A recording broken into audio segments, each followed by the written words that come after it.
Assalamualaikum warahmatullahi wabarakatuh. Salam sejahtera buat kita semua. Semoga kita semua dalam keadaan sehat jasmani dan rohani, tidak kekurangan satu apapun. Amin ya robbal alamin. Oke, Mimin akan melanjutkan cerita Liontin Giok Naganya. Tapi seperti biasa, bantu dulu tekan tombol like dan berkomentar juga Tuan dan Nona. Terima kasih sesudah dan sebelumnya. Terima kasih. Mari kita lanjutkan saja ceritanya. Yes. Bab 1941 sampai bab 1944. Di saluran kedua, Ye Chong dan Zhu Jiayin telah kembali. Sekarang dipastikan bahwa orang-orang di saluran ketiga baik-baik saja dan akan segera dibebaskan. Ye Chong dan Zhu Jiayin juga menghela nafas lega. Malam itu, Ye Chong mengajak Zhu Jiayin ke restoran yang sangat lezat di ibu kota untuk makan malam. Keduanya sedang dalam suasana hati yang baik dan memesan banyak makanan. Sambil makan, Zhu Jiayin mengambil jus jeruk di depannya dan mendentingkan gelasnya dengan Ye Chong. Dia berkata, "Ye Chong, terima kasih. Jika bukan karena kamu, bagian ketiga tidak akan dirilis begitu cepat." Ye Chong tersenyum dan berkata, "Bukan apa-apa, masalah bagian ketiga juga urusanku." Saat keduanya sedang berbicara, mereka tiba-tiba mendengar orang-orang di meja sebelah membicarakan sesuatu. "Hei, pernahkah kamu mendengar, di sebuah tambang terbengkalai di pinggiran selatan ibu kota, konon sebuah gua misterius ditemukan," kata orang pertama. "Oh, benarkah? Gua macam apa itu?" kata orang kedua. "Saya tidak tahu, tapi saya dengar ada hantu di gua ini, dan beberapa orang mengatakan bahwa ujung gua yang lain sepertinya mengarah ke semacam gua peri," kata orang pertama. "Haha, dewa dan hantu di dunia ini berasal dari mana? Itu semua tahayul, mungkin hanya legenda. Kalian juga tahu kalau orang-orang di zaman dahulu relatif percaya tahayul, tanpa budaya ilmiah tingkat tinggi. Ketika mereka menemukan sesuatu mereka tidak bisa menjelaskannya, mereka hanya menganggapnya sebagai dewa. Itu normal," kata orang kedua. "Iya, menurutku begitu. Meskipun desa peri ini mungkin benar-benar ada, hanya saja orang yang tinggal di dalamnya bukanlah dewa, tetapi beberapa hal yang sebelumnya tidak dapat dipahami oleh orang-orang kuno," kata orang ketiga. "Bukan itu yang kamu katakan? Kudengar lorong gua itu sangat menyeramkan. Dua tim arkeologi pernah mengirim orang masuk sebelumnya, tapi sepertinya mereka sudah mati di dalam dan tidak pernah keluar lagi." Pertama, orang itu melanjutkan. "Benarkah? Bukankah itu berarti tidak akan ada lagi yang berani masuk?" ucap orang kedua. Orang pertama tertawa dan berkata, "Hei, itu tidak benar. Saya mendengar 2 hari yang lalu bahwa ada seorang lelaki tua sepertinya telah masuk." Orang tua. "Benar, sebelum orang tua itu masuk, dia diduga berkelahi dengan seseorang. Satu pertarungan." Orang pertama berkata, "Lagi pula, lelaki tua itu terlihat celaka, tapi dia memang sangat kuat. Dia langsung merobohkan pria kuat berusia 40-an. Mendengar ini, Ye Chong dan Zhu Jiayin merasa semakin mereka mendengar ini, lelaki tua ini semakin terdengar seperti Yu Daye. Faktanya, Zhu Jiayin pernah mendengar tentang gua misterius yang ditemukan di pinggiran selatan ibu kota. Namun Zhu Jiayin hanya menganggap itu adalah peristiwa arkeologi biasa dan tidak memperhatikannya. Sekarang coba pikirkan, ketika Zhu Jiayin mengetahui berita itu, Yu Daye lah yang memberitahunya. Jika Yu Daye benar-benar bersembunyi di sana, mungkin tidak akan mudah untuk menemukannya. Persoalan gua ini memang diabaikan oleh Zhu Jiayin. "Saya memang belum pernah ke tempat-tempat ini," kata Zhu Jiayin. Ye Chong berkata, "Kalau begitu, mari kita pergi ke sana besok dan melihatnya." Zhu Jiayin mengangguk, "Oke, saya juga berpikir sangat mungkin menemukan Tuan Yu di sana. Kalau tidak, dengan bagian kedua, dengan kemampuan seperti itu, tidak mungkin menemukan seseorang di ibu kota selama berhari-hari." Keduanya cocok dan bersiap untuk pergi mencari Yu Daye keesokan harinya. Sebelum rencana kedua orang itu selesai sepenuhnya, ponsel Ye Chong berdering lagi. Itu adalah panggilan Guo Yuhang lagi. Ye Chong menjawab telepon, mendengar suara Guo Yuhang, dan bertanya, Guo Yuhang, apakah ada hal lain? Apakah kamu ingin disiksa lagi? Guo Yuhang mencibir, Ye Chong, aku di sini bukan untuk mengikutimu, kamu adalah begitu cepat berbicara, karena di mataku, kamu sudah menjadi orang mati. Menghadapi ancaman Guo Yuhang, Ye Chong sedikit tersenyum. Ye Chong telah mendengar ancaman ini berkali-kali, tapi Ye Chong masih hidup sampai sekarang. Dan yang meninggal adalah semua orang yang mengancamnya. Ye Chong, orang tua kami ingin mengajakmu menemuinya di hutan besok pagi. Bagaimana kalau begitu? Guo Yuhang mencibir. Ye Chong setuju tanpa berpikir, oke. Aku juga ingin melihat keterampilan apa yang dimiliki orang tuamu yang bisa membuat keluarga Guomu begitu merajalela, kata Ye Chong. Guo Yuhang mencibir di ujung telepon dan berkata, oke, Ye Chong, aku tidak menyangka kamu begitu berani, tapi aku sedikit mengagumimu. Ye Chong menutup telepon tanpa berkata apa-apa lagi. Ketika Zhu Jiayin mendengar bahwa Ye Chong menyetujui tantangan Guo Zuibao, dia merasa khawatir. Ye Chong, kenapa kamu tidak melupakannya? Kamu tidak tahu, Guo Zuibao ini bukan orang biasa, dia sangat kuat, kata Zhu Jiayin. Ye Chong tersenyum dan berkata, tidak masalah. Apakah saya tidak cukup kuat? Setelah saya mengirim Guo Zuibao besok, kita akan mencari Yu Daye. Meskipun Zhu Jiayin juga tahu bahwa Ye Chong sangat mampu, tetapi di bawahnya. Di hatiku, jelas sekali bahwa Guo Zuibao lebih kuat. Selain itu, Xia Changyang juga mengatakan saat itu bahwa Guo Zuibao adalah orang yang sangat terkenal bahkan di dalam keluarga tersembunyi mereka. Ye Chong hanya tersenyum, jangan khawatir. Bukankah kamu juga khawatir ketika Guo Yuhang datang? Pada akhirnya, aku masih merawatnya. Guo Zuibao, aku juga bisa merawatnya. Zhu Jiayin membuka mulutnya, tapi pada akhirnya dia tidak mengatakan apa-apa. Dia tahu bahwa mungkin Ye Chong benar-benar memiliki kemampuan seperti itu. Lagi pula, dia tidak memahami kekuatan Ye Chong saat ini. Meskipun begitu, Guo Yuhang baru saja menelepon untuk mengatur pertarungan dengan Ye Chong. Namun kabar tersebut dengan cepat menyebar ke telinga keluarga-keluarga penyendiri di ibu kota. Apalagi mereka juga berkomunikasi satu sama lain dengan cara yang ramah. Jika sesuatu terjadi pada keluarga seseorang, semua orang akan segera mengetahuinya, apalagi orang terkenal seperti Guo Zuibao. Di depan markas rahasia jalan kedua, ada hutan kecil beberapa kilometer jauhnya. Awalnya ini hanyalah hutan biasa, namun karena pertempuran besok, hutan ini menjadi fokus. Saat itu sekitar jam 6 keesokan paginya, ketika matahari baru saja terbit, dan sudah banyak mata-mata yang mengintai di seluruh hutan. Ini dikirim oleh keluarga besar yang tersembunyi di ibu kota, dan mereka ingin mengetahui hasil dari pertempuran ini sesegera mungkin. Segera, matahari terbit, dan sinar matahari bersinar terang di dalam hutan. Musim semi telah tiba lebih awal di ibu kota. Di bawah sinar matahari yang hangat, salju di dahan mulai mencair secara bertahap, tetesan air menetes di sepanjang dahan, dan terdengar suara detak samar di bawah. Ye Chong dan Zhu Jiayin memanfaatkan sinar matahari dan datang ke hutan. Terakhir kali saya datang ke sini, saya masih berurusan dengan Guo Yuhang. Hari ini, kita harus berurusan dengan ayah Guo Yuhang, Guo Zuibao lagi. Setelah kedua orang itu masuk ke dalam hutan, mereka tidak menemukan jejak Guo Zuibao.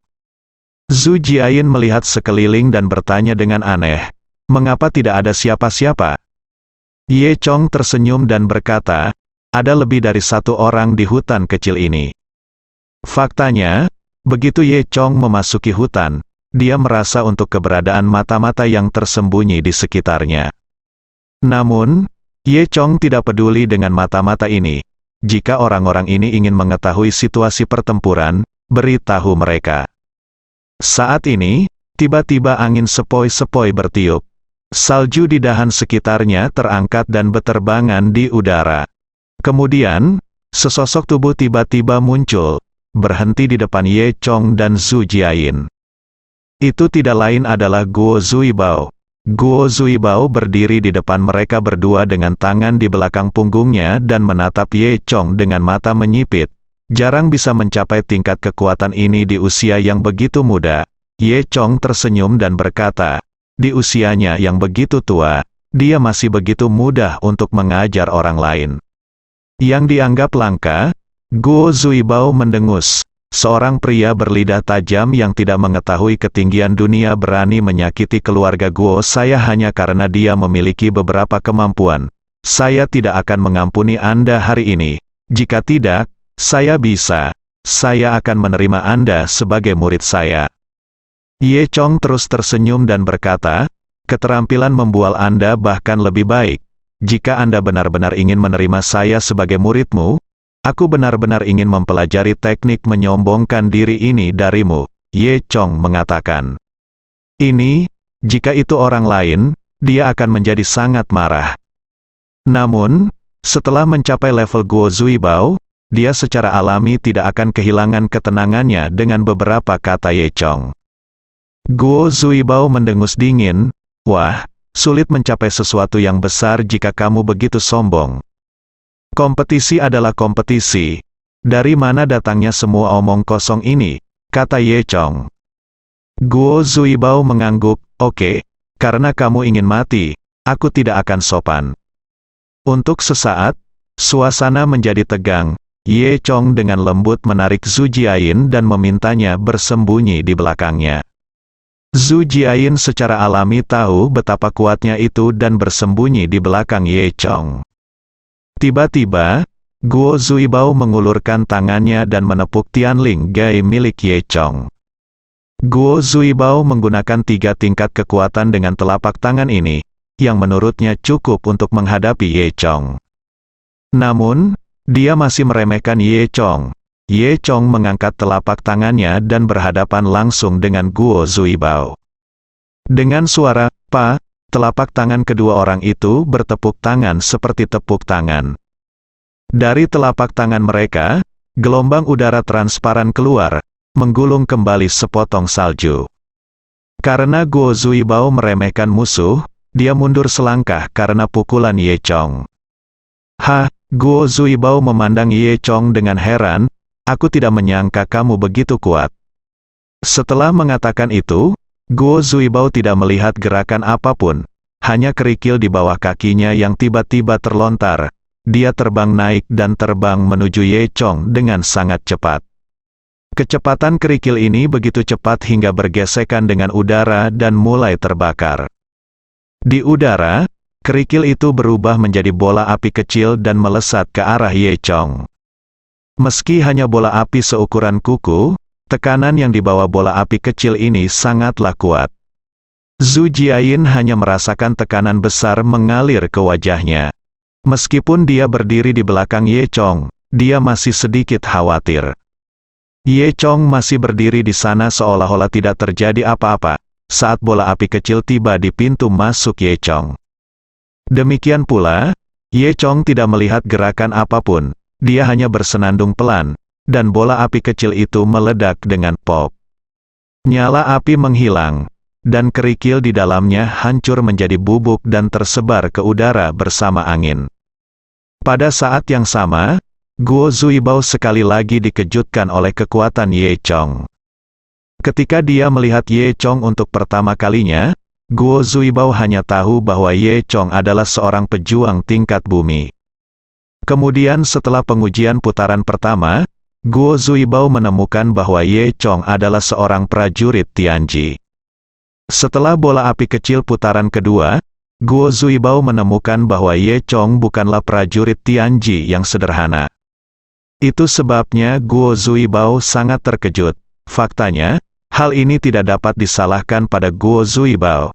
Teknik yang dipraktikkan Ye Chong memiliki karakteristik ini, meskipun ia sekarang berada pada level master setengah langkah.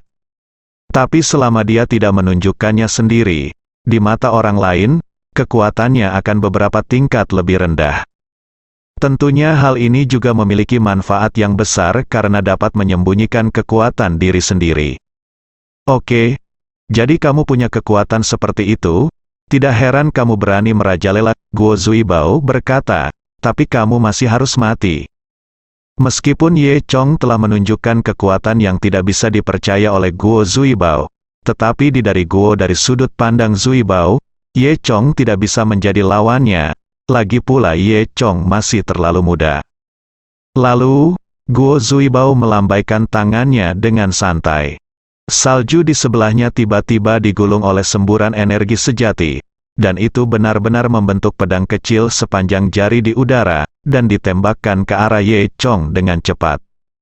Kali ini, Guo Zuibao menggunakan kekuatan aslinya. Ternyata Guo Zuibao juga merupakan master setengah langkah. Ye Chong sedikit terkejut. Melihat pedang kecil itu datang, bahkan Ye Chong tidak berani mengabaikannya. Ye Chong mengulurkan telapak tangannya, merentangkan jari-jarinya, dan mengeluarkan perisai yang terbuat dari energi naga dan phoenix dari telapak tangannya. Kemudian, terdengar ledakan keras saat pedang kecil itu mengenai perisai. Suara yang mereka keluarkan saat bertabrakan sangat tidak sesuai dengan ukurannya. Setelah suara keras tersebut, akibat dari kekuatan besar menyebar ke segala arah. Kemanapun ia lewat, puluhan pohon di kedua sisinya ditebang. Banyak mata-mata yang diam-diam mengamati dari kejauhan merasa tertekan. Ini menunjukkan betapa kuatnya keduanya. Zhu Jiayin bersembunyi di belakang Ye Chong dan tidak terpengaruh. Tapi dia masih sangat terkejut.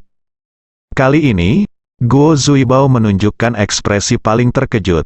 Bagaimana ini mungkin, di usia yang begitu muda, Anda sebenarnya adalah master setengah langkah. Hal ini membuat Guo Zuibao sedikit tidak bisa dipercaya. Anda tahu, Guo Zuibao menyadari Taoisme pada usia 90 tahun, menerobos ranah pejuang, dan mencapai ranah master setengah langkah yang diimpikan semua orang di dunia seni bela diri.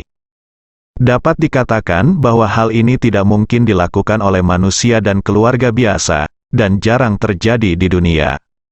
Tentu saja, kecuali keluarga yang tertutup itu. Adapun Guo Zuibao, yang berasal dari keluarga semi tersembunyi dan menjadi master setengah langkah, dia bisa digambarkan sebagai seorang jenius.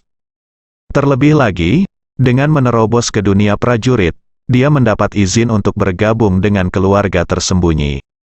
Selama dia belajar dengan giat, dia bisa menjadi master sejati.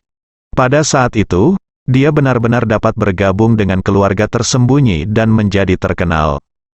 Guo Zuibao percaya bahwa dia sudah menjadi seorang jenius.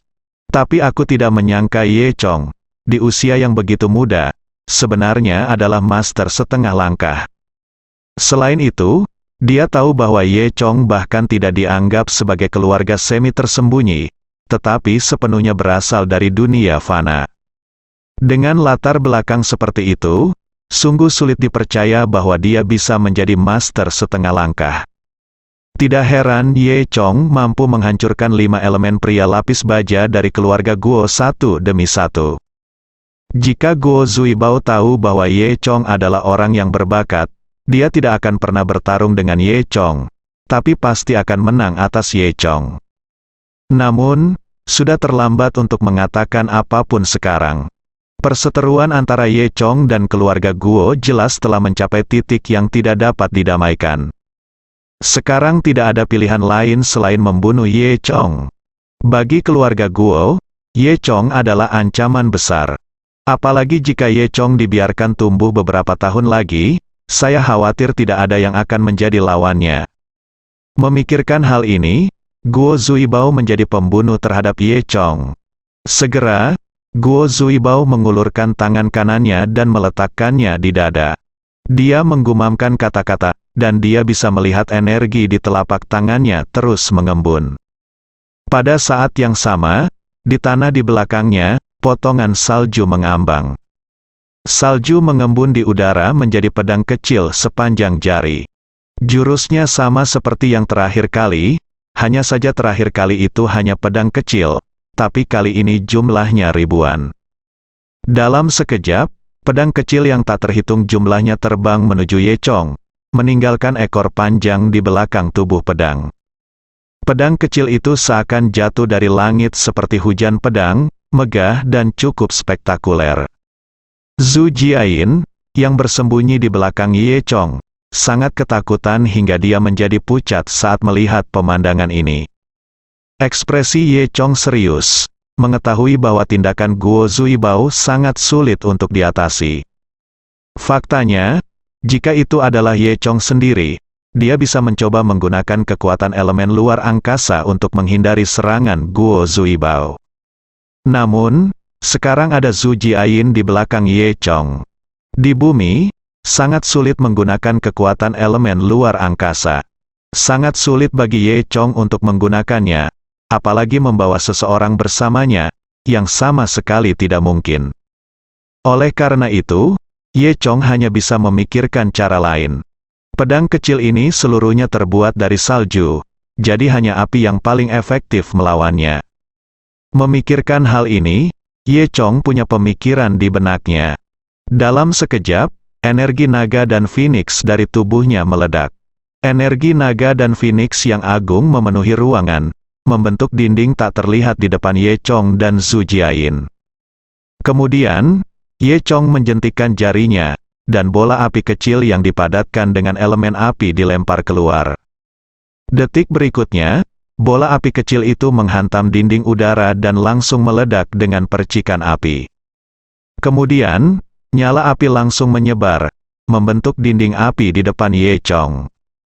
Dinding api setinggi sekitar 5 meter dan melayang di depan Ye Chong, hanya menghalangi arah hujan pedang. Kemudian, semua hujan pedang putih jatuh ke dinding api merah terang. Lalu terdengar suara mendesis dan segumpal gas putih naik. Pedang kecil yang terbuat dari salju yang kental tidak dapat menahan suhu api yang tinggi, dan meleleh serta menguap menjadi gas putih.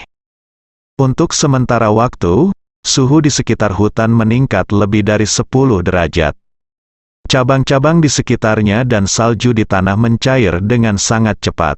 Dinding api menghalangi sebagian besar hujan pedang. Kadang-kadang, beberapa ikan lolos dari jaring. Mereka yang melewati dinding api sudah kehabisan tenaga, dan Ye Chong dengan mudah menghancurkannya. Saat melihat pemandangan ini, Guo Zuibao kembali terkejut dan terpana. Tahukah Anda, teknik pedang terbang ini adalah keahlian uniknya. Bagaimana api biasa bisa melelehkan pedang terbangnya? Sayangnya dia tidak tahu bahwa nyala api Ye Chong bukanlah nyala api biasa. Itu adalah elemen api dari nenek moyang semua api. Dengan bantuan energi naga dan phoenix, ia dapat melelehkan apapun. Hujan pedang putih dan dinding api merah menyatu selama setengah menit, dan akhirnya kedua sisi menghilang pada saat bersamaan. Pada saat ini, Guo Zuibao tiba-tiba menyadari bahwa dia telah meremehkan Ye Chong lagi. Guo Zuibao awalnya berpikir bahwa selama keluarga tersembunyi tidak menyerang, tidak ada seorang pun di dunia ini yang dapat menghentikan pedangnya. Tapi Ye Chong, yang masih sangat muda, dihadang. Namun, Guo Zuibao segera melihat bahwa Ye Chong kelelahan. Faktanya, Guo Zuibao memiliki lebih banyak pemikiran tentang kultivasi. Dalam kondisi yang sama sebagai master setengah langkah, dia masih lebih baik daripada Ye Chong. Ye Chong mampu memblokir pedang Guo Zuibao karena dia memiliki kekuatan elemen api. Namun menggunakan elemen api di bumi terlalu mahal. Saat ini, Ye Chong memang dalam kondisi kelelahan. Di sisi lain, Guo Zuibao sepertinya masih memiliki kekuatan untuk bertarung. Guo Zuibao mencibir, sayang sekali membunuhmu seperti ini. Namun, jika aku ingin menyalahkanmu, aku hanya bisa menyalahkanmu karena terlalu mencolok. Saat dia mengatakan itu, Guo Zuibao perlahan berjalan menuju Ye Chong, bersiap untuk memberikan tangannya, dia memberikan pukulan fatal. Ketika Zhu Jiayin melihat Guo Zuibao mendekat, dia sangat gugup, dia ingin menarik Ye Chong menjauh, tapi kakinya menolak untuk mematuhinya. Ye Chong, sebaliknya, berdiri diam di sana tanpa banyak ekspresi. Melihat Guo Zuibao mendekat, Dia menatap Ye Chong dengan mata dingin. Ye Chong, kamu bisa pergi dan mati. Saat dia mengatakan itu, dia mengulurkan telapak tangannya. Di telapak tangan yang seperti besi, energi sejati secara bertahap mulai mengembun, menyebabkan udara di sekitarnya berfluktuasi. Saya melihat salju turun terus-menerus di dahan pohon di sekitar mereka. Bahkan Zhu Jiayin bisa merasakan kekuatan penindasan yang kuat. Di saat yang sama, para penjaga rahasia yang bersembunyi di kegelapan terpesona dengan apa yang mereka lihat, bahkan ada yang lupa menyamar. Namun, tidak ada yang memperhatikan mereka, karena semua perhatian kini tertuju pada Ye Chong dan Guo Zuibao. Sejauh ini, penampilan Ye Chong mengejutkan semua orang. Karena mampu bertarung melawan Guo Zuibao dalam waktu yang lama, saya khawatir tidak sedikit dari mereka yang dapat ditemukan di seluruh lingkaran keluarga semi tertutup. Jika peluit rahasia ini menyebarkan berita ini kembali, pasti akan mengejutkan seluruh lingkungan keluarga. Namun kini sepertinya Ye Chong akan kalah meski sudah berjuang lama. Beberapa penjaga rahasia bahkan diam-diam menggelengkan kepala untuk menyatakan penyesalan. Di sini, telapak tangan Guo Zuibao telah mengumpulkan kekuatan yang cukup untuk meledakkan Ye Chong menjadi bubuk. Lalu, telapak tangan Guo Zuibao jatuh ke dada Ye Chong. Kekuatan telapak tangan ini telah mencapai tingkat membelah langit dan membelah bumi. Saat telapak tangan didorong keluar, angin dari telapak tangan menggerakkan udara di sekitarnya dan bergegas menuju Ye Chong. Boom! Dengan suara keras, Guo Zuibao memukul dada Ye Chong dengan kuat dengan telapak tangannya. Suara yang dihasilkannya sama sekali tidak seperti yang bisa dihasilkan manusia. Seluruh hutan terguncang, dan semua burung serta hewan yang bersembunyi di hutan terkejut dan lari ke segala arah. Telapak tangan Guo Zuibao mengenai Ye Chong, dan Ye Chong merasa seolah-olah kereta berkecepatan tinggi sepanjang 300 mil menabraknya. Jika bukan karena tubuh Dewa Naga yang melindunginya, organ dalam Ye Chong mungkin telah hancur. Meski begitu, Ye Chong memuntahkan seteguk darah dan hampir jatuh. Buntut dari kekuatan Guo Zuibao menembus tubuh Ye Chong, menyebabkan Zhu Jiayin di belakang Ye Chong terhuyung dan mundur beberapa langkah. Ini menunjukkan seberapa besar kerusakan yang diderita Ye Chong. Guo Zuibao mencibir. Meskipun Ye Chong belum mati, tampaknya Ye Chong tidak bisa lagi menahan serangan apapun. Apakah kamu pikir kamu adalah Xiao Qiang yang tak terkalahkan? Aku akan menamparmu lagi untuk melihat apakah kamu masih hidup, kata Guo Zuibao dingin. Setelah mengatakan itu, Guo Zuibao mengangkat tangannya yang lain dan mencoba menyerang Ye Chong lagi. Jika pukulan ini terjadi, Ye Chong pasti akan mati. Pada saat kritis ini, Ye Chong tiba-tiba tersenyum. Ketika dia melihat senyum Ye Chong, Guo Zuibao berkata pada dirinya sendiri, tidak. Namun, saat ini sudah terlambat, tangan Guo Zuibao yang lain belum jatuh. Dan tangan yang baru saja dia tampar di dada Ye Chong tiba-tiba terasa tidak normal. Seolah-olah ada kekuatan yang mengikis budidayanya dan mengalir ke tubuhnya dari telapak tangannya yang bersentuhan dengan Ye Chong. Guo Zuibao kaget dan segera ingin menarik lengannya kembali. Tapi Ye Chong tiba-tiba mengerahkan kekuatan saat ini dan meraih lengan Guo Zuibao dengan erat, tidak membiarkannya pergi sama sekali. Faktanya, Ye Chong lah yang menggunakan kekuatan layu yang didapatnya dari Gong Qianyu. Tidak peduli seberapa kuat Guo Zuibao, secara alami tidak mungkin dia menjadi seperti ini. Langit dan bumi secara alami akan menghasilkan lawan dengan kekuatan aneh. Guo Zuibao hanya merasa bahwa kultivasinya terus-menerus layu dan menghilang.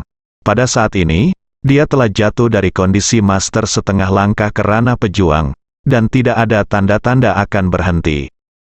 Guo Zuibao mengira dia pasti akan menang kali ini, tapi dia tidak menyangka Ye Chong akan melakukan tindakan seperti itu.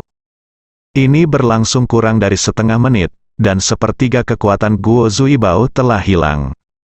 Jika Guo Zuibao tidak sekuat Ye Chong, saya khawatir Guo Zuibao akan kehilangan seluruh kekuatannya sekarang. Guo Zuibao diam-diam mengatakan sesuatu yang buruk dan ingin menarik lengannya, tapi sudah terlambat. Kekuatan Guo Zuibao saat ini setara dengan prajurit tingkat bumi. Bagaimana dia bisa lepas dari tangan Ye Chong? Kemudian, Ye Chong menarik napas dalam-dalam, menghabiskan kekuatan terakhirnya, dan menamparkan dada Guo Zuibao. Boom, terdengar suara teredam. Pada saat ini, Guo Zuibao tidak dapat menahan telapak tangan Ye Chong. Dia memuntahkan seteguk darah, tubuhnya seperti udang, dan dia terjatuh ke belakang puluhan meter jauhnya.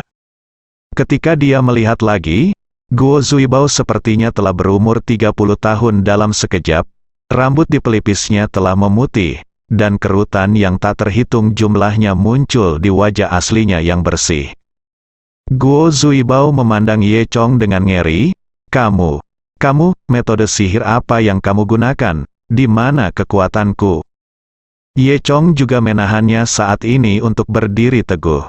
Dalam pertarungan dengan Guo Zuibao barusan, dia menggunakan kekuatan elemen, lalu menggunakan kekuatan layu, dan kemudian dengan paksa meninju Guo Zuibao.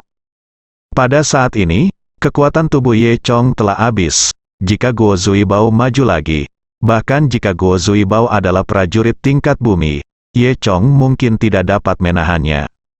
Oleh karena itu, Ye Chong hanya bisa berpura-pura acuh tak acuh sekarang, tersenyum pada Guo Zuibao, dan berkata, "Saya melihat bahwa tidak mudah bagi Anda untuk berlatih, jadi saya telah meninggalkan kekuatan untuk Anda.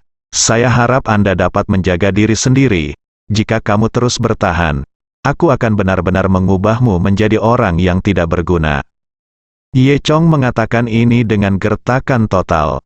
Bagaimana Guo Zuibao tahu bahwa sekarang dia bisa bergegas secara acak dan memukul Ye Chong 2 kali untuk membunuh Ye Chong? Namun, pertahanan psikologis Guo Zuibao telah dipatahkan oleh Ye Chong. Dia sekarang hanya memiliki ketakutan yang mendalam terhadap Ye Chong.